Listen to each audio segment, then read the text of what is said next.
ఇంక రోజు స్టార్ట్ అయితే 8వ తేదీ మే నెల 2024 బుధవారం. ఇంక రోజు మనం కలకడ మార్కెట్లో టొమాటో రేట్లు ఏ విధంగా పడుతున్నాయి మనం ఎవరిలో తెలుసుకుందామండి. ధర నేనేటిపైన తగ్గిందా లేదా పెరిగిందా వీటిని ఎవరిలో తెలుసుకుందామండి. ప్రస్తుతానికి అయితే అవే ధరలో వెళ్తున్నాయి. ధరలో కూడా పెద్దగా మార్పు అయితే లేదు.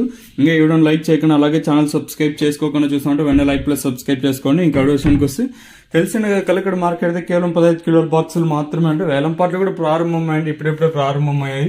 ధరల విషయానికి కోసం మనం ముందుగా ఎప్పటికెళ్ళి క్వాలిటీలు ఎండకాయలు పెట్టడం ఇస్తే సెకండ్ ర్యాంకింగ్ క్వాలిటీలు కాస్త క్వాలిటీ ఎండకాయలు మాత్రం అంటే 80 ఇంకా ప్రారంభం 80, 90, 100, 110, 120, 130, 140 రూపాయల వరకు అయితే సెకండ్ ర్యాంకింగ్ క్వాలిటీ ధరలు అయితే ఇక్కడే కలకడ మార్కెట్లో ఇప్పటి వరకు జనాక్షన్ ప్రకారం ఫస్ట్ సెకండ్ క్వాలిటీ అనే టాప్ అండ్ టాప్స్ కొనితే 140 రూపాయలు కట్టిన ఇంకా ప్రారంభమై 150, 160, 170, 180, 190, 200 రూపాయల వరకు అయితే కలకడ మార్కెట్ టాప్ ఎత్తడం జరిగింది. 140 రూపీస్ టు 200 రూపీస్ వరకు టాప్ ఎత్తడం జరిగింది. ప్రారంభమై ఎప్పుడెప్పుడే ప్రారంభమై ప్రారంభమైనా కూడా వేలం పాటలో వేగం కూడా లేదు. ఇంచుమించు అవే ధరలో వెళ్తున్నాం. ధరలో కూడా పెద్దగా మార్పు అయితే లేదు. ఇదండి ప్రస్తుతానికి కొన్ని ఇన్ఫర్మేషన్ కలకడ మార్కెట్. ఇంకా చూద్దాము ఈ సూపర్ టాప్ అనేది ఒకవేళ ఎంతకన్నా పెరుగుతుందా లేదా అని.